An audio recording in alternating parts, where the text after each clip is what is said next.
Hello friends, जय माता दी। कैसे हैं आप सब दोस्तों। गुप्त नवरात्र के साथ माँ को मनाते मनाते अब समय आ गया जब हम महाशिवरात्रि की ओर प्रस्थान करें। महाशिवरात्रि बहुत ही पास आने वाली है और हर कोई भोलेनाथ को मनाने में लगे हैं। हे शिव, मेरे अद्भुत शिव, अद्वैत ब्रह्म कल्याणी तुम, काल हो तुम, मेरे प्राण हो तुम। हे नीलकंठ, हे नागनाथ, हे प्रलयंकारी आदि देव, अनादि अनंत शिव, कौन हो तुम।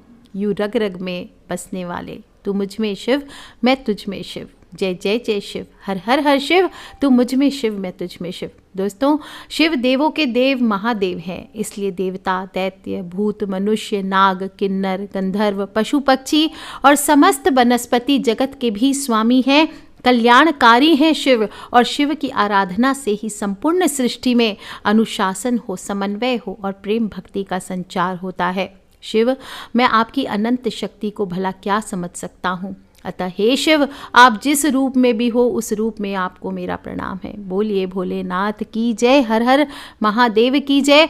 दोस्तों, वो काल रात्रि आ रही है, वो महारात्रि, वो सिद्धि रात्रि जो फागुन महीने के कृष्ण पक्ष की चतुर्दशी की रात्रि है, जिसका इंतजार सभी मनुष्य क्या, देवी देवता और ऋषि मुनि भी करते हैं। और इसी दिन मध्य रात्रि को भगवान शंकर का ब्रह्मा से रुद्र के रूप में अवतरण हुआ था। प्रलय की बेला में इसी दिन प्रदोष के समय भगवान शिव तांडव करते हुए ब्रह्मांड को तीसरे नेत्र की ज्वाला से समाप्त कर देते हैं। इसलिए इस महाशिवरात्रि को हम काल रात्रि भी कहते हैं और विश्वास किया जाता है कि तीनों लोकों की अपार सुंदरी तथा शीलवती गौरी को अर्धांगिनी बनाने वाले शिव प्रेतों और पिशाचों से घिरे रहते हैं। बड़े ही अजीब रूप है उनका। शरीर पर मसानों की राख, गले में सर्पों का हार, कंठ में विष, जटाओं में जगत तारिणी पावन गंगा तथा माथे में प्रलयंकर ज्वाला उनकी पहचान है। बैल को वाहन के रूप में स्वीकार करने वाले शिव अमंगल रूप होने पर भी भक्तों का मंगल करते हैं और श्री और संपत्ति को प्रदान करने वाले हैं। यह दिन जीव मात्र के लिए महान उपलब्धि प्राप्त करने का दिन है और शिवरात्रि का परम पर्व स्वयं परमात्मा के सृष्टि पर अवतरित होने की याद दिलाता है। ब्राह्मण हो, क्षत्रिय हो, वैश्य हो, शूद्र हो, स्त्री पुरुष हो, बालक हो, युवा हो, वृद्ध हो, कोई भी इस व्रत को किसी भी अवस्था में कर सकता है। और विशेष रूप से योगी हो, सन्यासी हो, इनके लिए तो ये वो दिन है जब भगवान शिव कैलाश पर्वत के साथ एकाकार हो गए थे, एक पर्वत की तरह बिल्कुल स्थिर और अचल हो गए थे। योगिक परंपरा में शिव को ईश्वर के रूप में नहीं पूजा जाता, बल्कि उन्हें प्रथम गुरु, आदि गुरु माना जाता है, जो योग विज्ञान के भी जन्मदाता है। और कई सदियों तक ध्यान करने के पश्चात महाशिवरात्रि ही वो दिन था जिस दिन वो पूरी तरह स्थिर हो गए थे। उनके भीतर की सारी हलचल रुक गई थी, स्थिर हो गए। और इसीलिए जो सन्यासी हैं, जो तंत्र वाले हैं या जो भी साधक हैं, वो सभी महाशिवरात्रि को स्थिरता की रात के रूप में देखते हैं। ध्यान की रात्रि है और सच्चा उपवास यही है कि हम परमात्मा शिव से बुद्धि योग लगाकर उनके समीप आज के दिन रहें। उपवास का अर्थ क्या होता है? समीप रहना।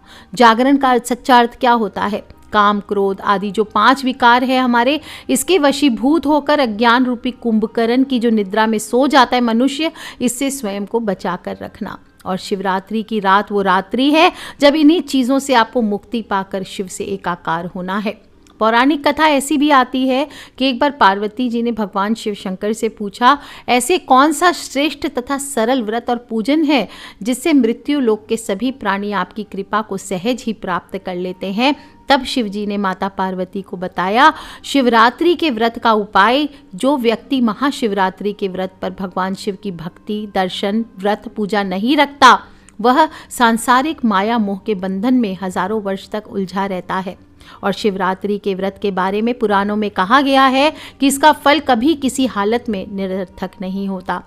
तो आपको भी ये व्रत को जाया नहीं जाने देना है। सांसारिक लोग इस दिन भगवान शिव और देवी पार्वती का विवाह का दिन भी मनाते हैं और देवी पार्वती को भी सृष्टि में भोग और मोक्ष प्रदान करने वाला माना गया है।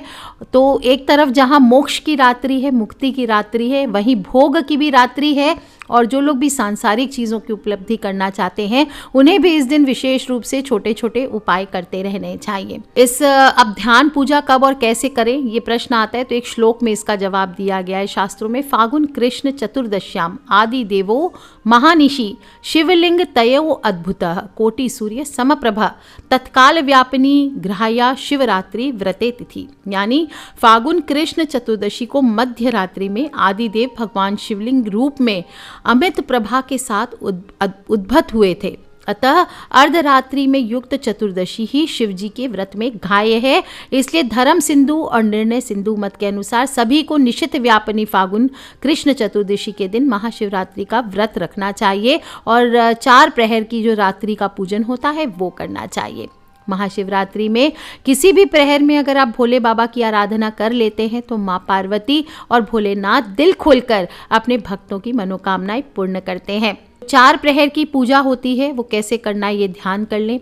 अगर आप सूर्य उदय से 3 घंटे के अंदर भोलेनाथ की पूजा करने जा रहे हैं तो तिल, जौ, कमल, बेलपत्र इससे आपको शिव जी का पूजन करना है।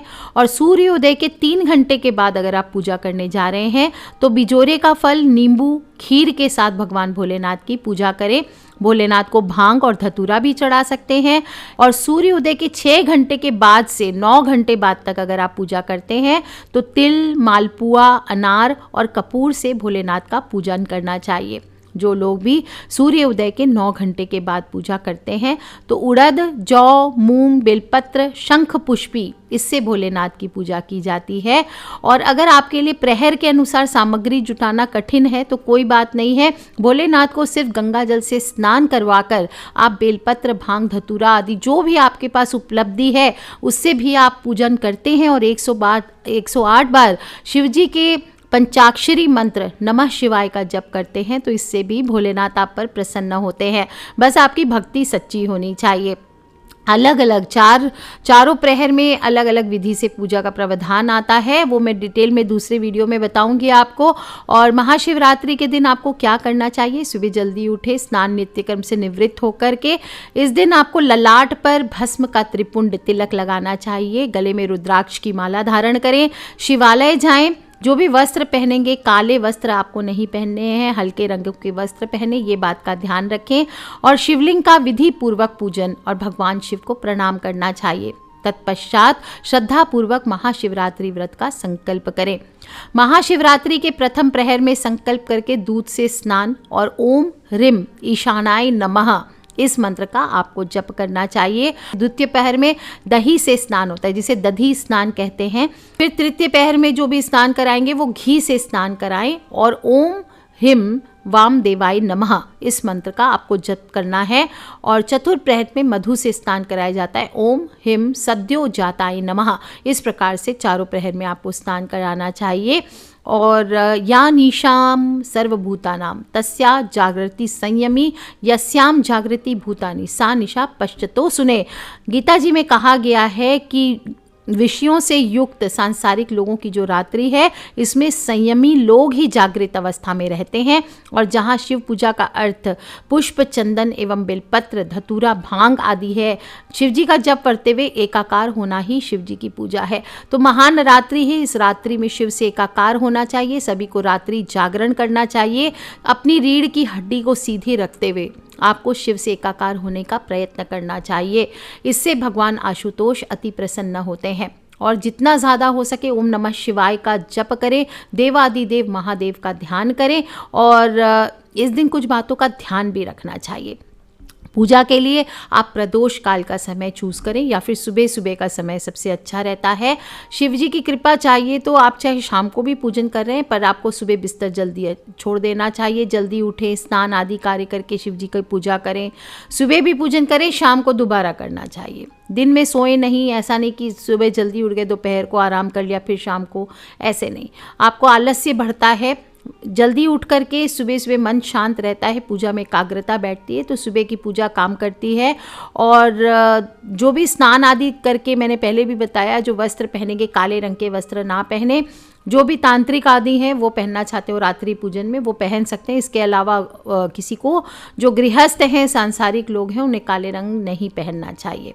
इनको सफ़ेद फूल बहुत प्रिय होता है, लेकिन कुछ बातों का ध्यान रखना है कि एक तो जो फूल आप चढ़ाएंगे सफ़ेद फूल वो बासी ना हो, मुरझाए हुए ना हो, इस बात का ध्यान रखें।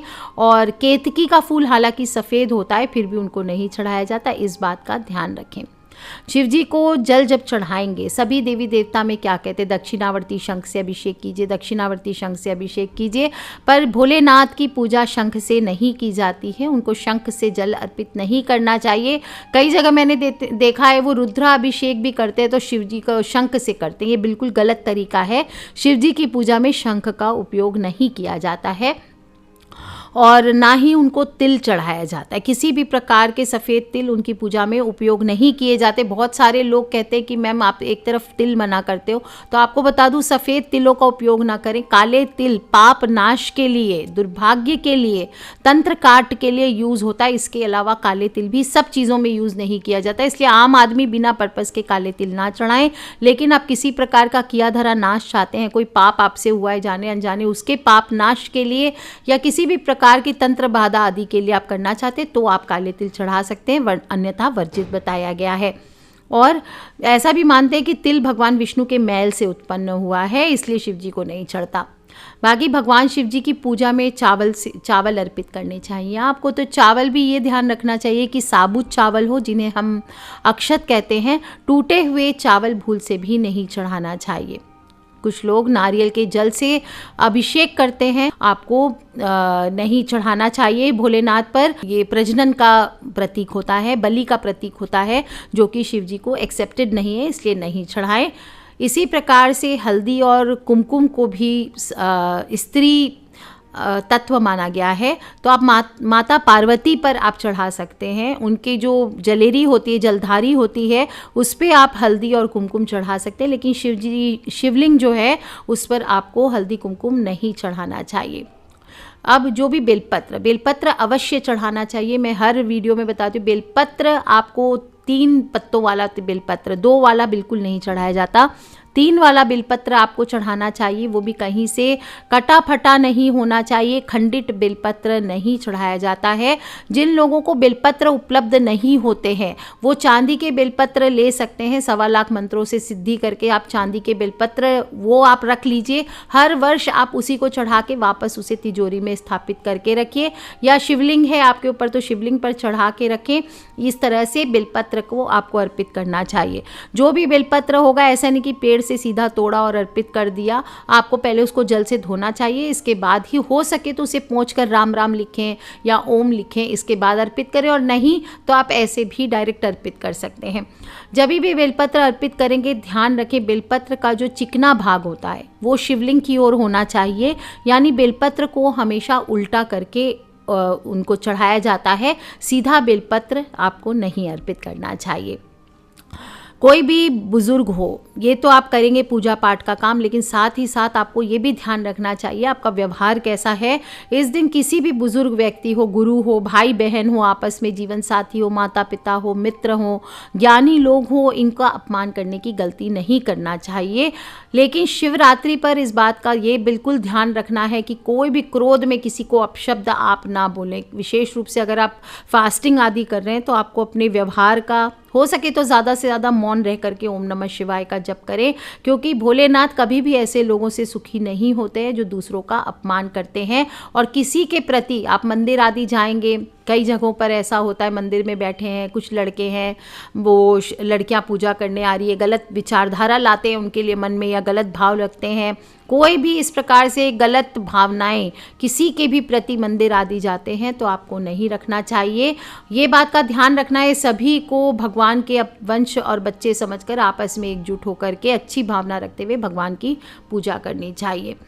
व्रत का जो प्रातः काल से रात्रि तक का 4 प्रहर का वृदान होता है, इसमें आप व्रत का संकल्प, पूजन, हवन, अभिषेक, नमक चमक से ब्रह्मचर्य का पालन, अक्रोध, श्रद्धा, भक्ति, ये सब करें। इसके अलावा आप वेद मंत्र पाठ कर सकते हैं, रुद्राष्ट अध्यायी का पाठ कर सकते हैं, रुद्र अभिषेक करा सकते। जो लोग भी पूजा सामग्री जानना चाहते हैं उनको बता दूं, पुष्प, बेलपत्र, धतूरा, भांग, बेर, आम की मंजरी, जौ की बालियां, मंदार के पुष्प, गाय का कच्चा दूध, ईख का रस, दही, शुद्ध देसी घी, शहद, गंगा जल, पवित्र जल, कपूर, धूप, दीप, रुई, मलयगिरी चंदन है तो वो, पंच फल, पंच मेवा, पंच रस, इत्र, गंध, रोली, मोली, जनेऊ, पंच मिठाई, शिव और माँ पार्वती के श्रृंगार की सामग्री, वस्त्र, आभूषण, रत्न जो आप चढ़ाना चाहें, सोना चांदी दक्षिणा आदि जो आप रखना चाहें, पूजा के बर्तन और एक कुश का आसन यानी चटाई का जो आसन होता है ये।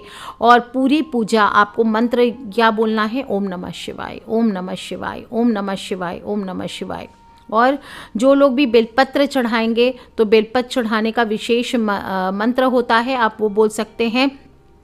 कहा जाता है दर्शनम बेलपत्रस्य स्पर्शनम पापनाशनम अघोर पाप संहारम बेलपत्र शिवार्पणम। ये स्तोत्र मैं अलग से आपको दे दूंगी, ये स्तोत्र को आप सुनते हुए या बोलते हुए आपको बेलपत्र अर्पित करना चाहिए। और फिर व्रत की कथा, शिवरात्रि महाव्रत की कथा का वाचन करें। मृग और शिकारी की कथा और शिवलिंग के प्रकट होने की कथा शिव पुराण में कहीं पे भी उपलब्ध है, वो भी मैं अलग से वीडियो दे दूंगी और आप उसको भी सुन सकते हैं या खुद भी पढ़ सकते हैं। इस प्रकार से आप भोलेनाथ की पूजा करें 4 प्रहर की। और किसी भी प्रकार की आपकी इस दिन भी आपको शेविंग आदि नहीं करना चाहिए, लोगों को हेयर कट आदि, नाखून काटना, किसी भी प्रकार की स्त्रियां जो है वो हेयर वॉश इस दिन ना करें। इस प्रकार से बातों का ध्यान रखें। पति पत्नी को ध्यान रखना है, ब्रह्मचर्य का पालन करना है। भोजन आदि में मांस, मदिरा, प्याज, लहसुन, कुछ लोग भांग आदि खा करके पूरे खराब हो जाते हैं, ऐसा आपको नहीं करना है। कहीं अगर भांग आदि का प्रसाद है भी तो बहुत ही कम मात्रा में प्रसाद के तौर पर उसको लेना चाहिए, अन्यथा ये वर्जित है। आपको लेना भी नहीं चाहिए, किसी को देना भी नहीं चाहिए। इस प्रकार से बहुत ही सौम्यतापूर्ण तरीके से महाशिवरात्रि के व्रत का त्यौहार मनाइए। सांसारिक लोगों के लिए ये वीडियो दिया गया है, सभी लोग करें। साधकों के लिए आगे बहुत सारे उपाय आएंगे, बहुत छोटी छोटी बातें बताऊंगी कौन से इस दिन इस बार आपको उपाय करने हैं और किस प्रकार ध्यान लगाना है, किस प्रकार रात्रि साधना करनी है, किस प्रकार 4 प्रहर की साधना करनी है, आगे आने वाले वीडियोस में बताऊंगी। 4 प्रहर के पूजन का वक्त भी बताऊंगी और कौन से मंत्र कौन से प्रहर में करने हैं। तो कनेक्टेड रहिए दोस्तों, खिलखिलाते रहिए, मुस्कुराते रहिए और अपने फ्रेंड्स, फैमिली, मम्मी पापा, भाई बहन, बच्चे सभी लोगों से वीडियो ज़रूर शेयर कर लें, क्योंकि हमें क्या करना है क्या नहीं करना है शिवरात्रि पे ये हमें जान लेना है। जिन लोगों के पास भी शिवलिंग है घर में, वो शिवलिंग रख करके पूजन करें, अन्यथा आप मंदिरों में जा सकते हैं। और जिनके पास नहीं भी है तो आप अगर नए शिवलिंग को प्राप्त कर रहे हैं तो ये बात का ध्यान रखें कि 1.25 लाख मंत्र जप से सिद्ध करा करके ही शिवलिंग को घर पे रखना चाहिए आपको। और हर मेटल की या धातु की शिवलिंग नहीं रखनी है। या तो आप बहुत सारा पावर चाहते हैं, पैसा चाहते हैं, लाइफ में बहुत आपकी ऑरा है, आपका घर बड़ा है, 200 गज से बड़ा है, तो ही आप पारद की शिवलिंग रखें, अन्यथा आपको घर में स्फटिक का शिवलिंग विराजमान करनी चाहिए। विशेष रूप से जिन लोगों को धन की लालसा है, पैसे की लालसा है, लक्ष्मी की लालसा है, सुख संपत्ति की लालसा है, उन्हें स्फटिक के शिवलिंग की पूजा करनी चाहिए। और जो लोग भी साधारण रूप से, सांसारिक रूप से करना चाहते हैं, उन सभी को नर्मदेश्वर शिवलिंग स्थापित करनी चाहिए। अपनी तरफ से मैंने संपूर्ण जानकारी महाशिवरात्रि की देने की कोशिश की है, फिर भी कुछ छूट गया हो तो आप मुझे वीडियो के नीचे लिख के ज़रूर पूछ लें। और आने वाले वीडियोस से, महाशिवरात्रि के वीडियोस से कनेक्टेड रहें, क्योंकि बहुत सारी एक्साइटिंग चीज़ें ऑन वे है। So take care friends, love you all, जय माता दी, बम बम भोलेनाथ की। Love you all friends, take care, जय माता दी, बम बम भोलेनाथ की।